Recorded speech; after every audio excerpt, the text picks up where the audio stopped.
Hey guys, welcome back. So now with Dark Knight's death metal not too far around the corner, I wanted to take some time and put together kind of a list, if you will, of what we know about this new world that we're stepping into after the conclusion of the Justice Doom War, and immediately following the events of Hell Arisen.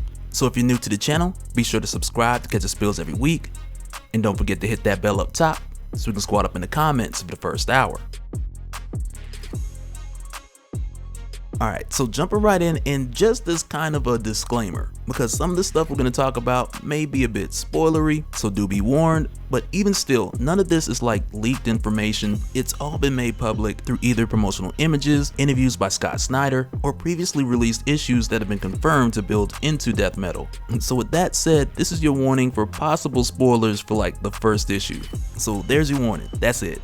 But for everyone else who's still here, first I want to talk about some of the interviews that Snyder has had, telling us what to expect, and then right after that, we're going to get into painting the picture of what this world is like, and why I believe that Hell Arisen is a huge part of that.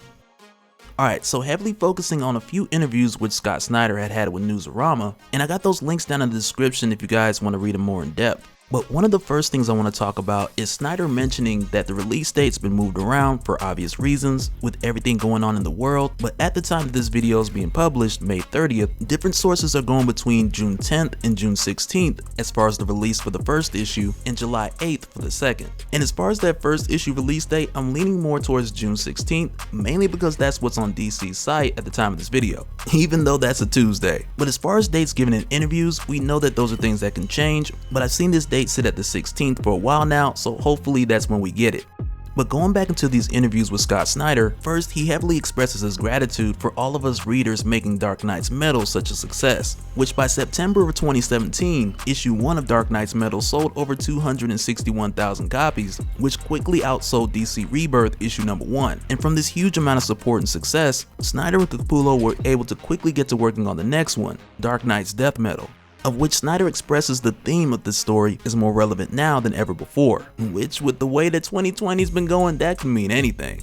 But when we hone in closer to some of the things that Snyder was aiming for throughout the 3 years of the creation process, he also mentions that, quote, everything matters, end quote, and also, quote, the only way through is together, end quote. And with that, the only way through this part is likely what he was mentioning with the relation to modern day, with the idea that the only way through dark times is together. But as far as his statement with everything matters, he makes it very clear that over at DC, there is a huge shift in focus at making sure that all these different series don't just have filler issues, but rather everything contributes to something. And this is a strategy they've already began, which we'll talk about more in a little bit. But more specifically, in Death Metal, we're told that this will clear up the entire DC continuity from start to finish, including Crisis, Infinite Crisis, and Final Crisis, amongst a number of other stories which land in between them. And so now going into Death Metal, much like Dark Knight's Metal, this narrative will be a build-up of a number of events that had happened prior to. Because much like Dark Knight's Metal, which had the build-up of Court of Owls, 0 Year, Endgame, Death of the Family, and even Final Crisis, Death Metal is getting much of that same treatment and more. Because in Death Metal, all of that continuity still holds solid. But on top of that, Snyder also mentions that it'll tie into Batman Superman, DC Rebirth Justice League, and also Doomsday Clock, which is insane. Especially the way that Doomsday Clock changed everything.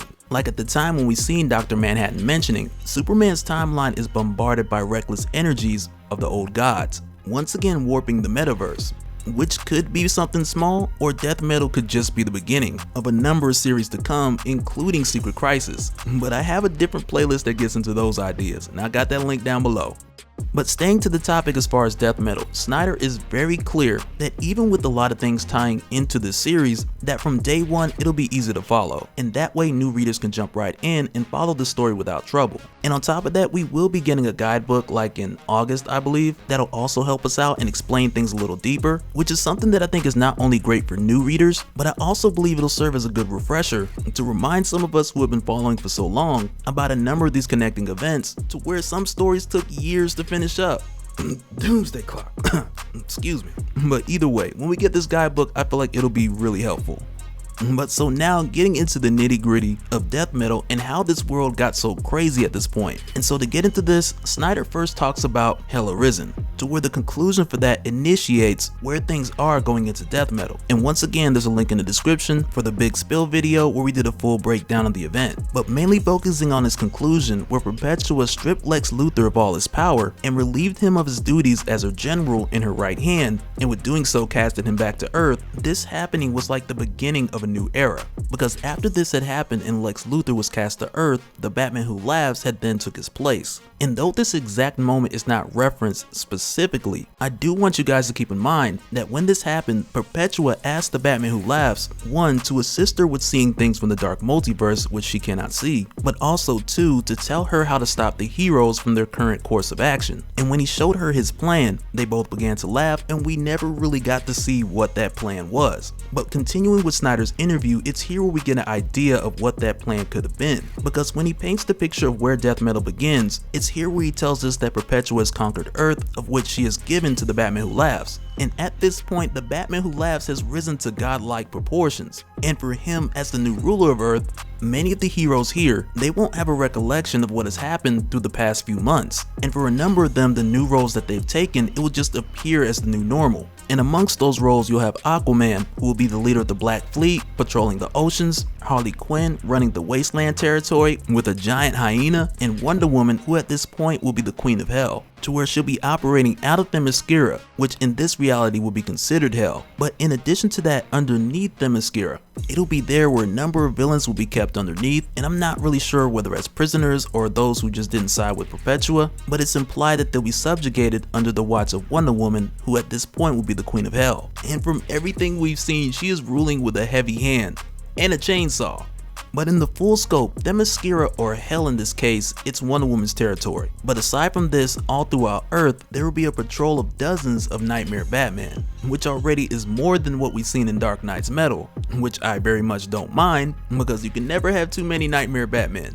But hopefully this will also mean the return of Red Death, who possibly needs a new name, being that the last time we saw him, he wasn't red. But it would be nice because we did get teasers a while back that he would return. But in addition to this could also mean the return of the Grim Knight, who we had seen first premiere in the Batman Who Laughs miniseries. And aside from these two, even many more, with it being mentioned that there's dozens on patrol. But on top of this, as far as going deeper into what Snyder had given us as far as painting the picture, he also mentions that there will be a prison in the sun that's powered by Superman, but it's in this prison where a number of the heroes are held captive. And at this point, it's unclear whether his role will be like Wonder Woman's, to where the heroes in this case are subjugated under his watch. But if that is the case, like solely going off of context clues at this point, like that will be a prison hard to break out of, to say the least. But from here, in the case of Batman, who in this world it's unclear what role he plays specifically, but we are informed that he will have a bat castle and an army of zombies, of which those zombies he will control with a Black Lantern ring, which I imagine will make some references to Blackest Night, to where after Batman was shot by Darkseid's Omega beams and one of his clones was brought back as a Black Lantern.